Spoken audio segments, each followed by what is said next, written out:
Hey YouTubers, it's Junkmaster Jay. We got a beautiful day out today. Had to let the pups out so they can run around. We did get about 6 or 8 inches of snow last night. As you can see, it piled up pretty good. I'm gonna have to snow blow this. Looks like my wife got a little bit squirrely in the driveway, but she made her out, no problem. But as you know, we've been getting slammed pretty good up here in Michigan. The Great Lakes are pretty well froze over, at least to like 80%. And we've been getting more snow than we have in a lot of years. So it'll keep me busy. But inside I've been doing some things to make some ends meet. How about I take you inside and I'll show you a few things you can sell on eBay to make a little money. Now that I'm inside here, I thought I'd show you some of the things that I have been selling on eBay to make a little money here and there. One of the things that you might be surprised to find out is that there are buyers of gold-plated jewelry and gold-filled jewelry. So anytime I get scrap jewelry that's just old or broken or mismatched or whatever, I just throw it into a pile or a bag, and then I'll sort through it a little bit just to make sure that I don't have any 10 karat or anything like that. But there might be some even that's lower than 10 karat because my kit doesn't test for 9 karat or 8 or anything, and some of this might be that. So a lot of people buy this up and go through it later, and you'd be surprised the amount of money that you would make on this kind of stuff. It adds up pretty quick. You sell it by weight, and it doesn't take much to add up to a nice little chunk of change. Another thing I do when I get junk jewelry is I go through and I'll pull all the rings out, and I'll go through all the rings. And I have a nice little ring collection going on here. A couple interesting ones is this one with the mini Mercury dime, 1914 mini Mercury dime. I guess they made quite a few of these. I see some online.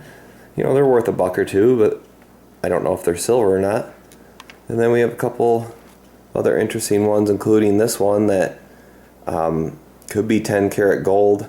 It doesn't really weigh a lot, so I just threw it in there. Another thing I have is just some pin collections. I have more. I just pulled a few pins out of this collection.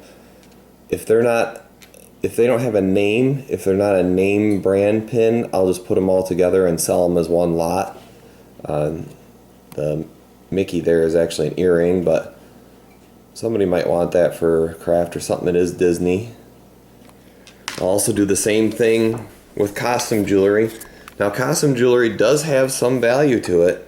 It may take a while to get rid of it, but if it's got a name, like this one is Sarah and Company, and I looked it up online with the earrings here. That's a stained glass design, I guess is what they call it. And you know, they're going for $15-20 online, and I got this for nothing. I can put it on there pretty low and just have the shipping costs cover that, and maybe make a little bit of money. Here's a nice little pin that I have. This is DC and E on the back. That's what it was marked right here. It's gold filled. I think it has like a little aquamarine or amethyst stone in the middle of it. That has some value. Even stuff that doesn't have any name on it has some value. If it has a decent quality to it, or something interest, like these Mexican coins on it, I might put them together in a lot of just junk jewelry, costume jewelry, and put a low price on it and make a little money on it, and make sure that my shipping charges are covering those expenses there. So when you're getting big lots of jewelry in, or having junk jewelry given to you, you can still find some value in it and make a little bit of money on it, especially when I have almost next to nothing into it. Another little thing that I found is I'll come across these charm bracelets quite a bit. And they vary in popularity depending on what they are. Some are more popular than others. None of these are marked sterling. They didn't really test sterling either when I tested them. They didn't seem to test sterling. So I could sell this whole bracelet as one, but even the non-sterling, because they have so much neat quality, these are all interactive. The wheels all turn, and you know, everything, almost every one of these has some interactive qualities to them. You still, if you piece this out one by one, could end up getting $10-15 a piece, and that's quite a bit for something that's just that tiny. So you never know. There's value even in junk jewelry, and this is basically what I do to make a little extra cash in the wintertime.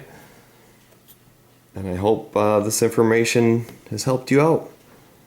And please stay warm, because there's a lot of people that are freezing out there right now. Thanks for watching.